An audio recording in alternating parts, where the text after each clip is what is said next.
सबसे पहले मेरी बनाई हुई अल्हम्दुलिल्लाह अल्लाह के फजल करम से 1122 उस दुख दर्द में उनके घर वालों से पहले पहुंचती रही है। और यहां यह भी कहना चाहूंगा कि मैंने वजीर आला 2004 में बनते ही पूरे सूबे के अंदर तालीम को आम करने के लिए तमाम फीस नहीं सिर्फ माफ की बल्कि किताबें भी फ्री दी। और बात तो वो होती है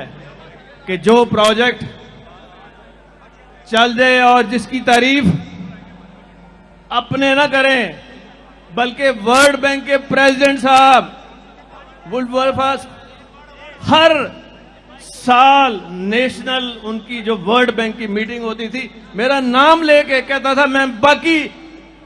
सूबों को कह रहा हूं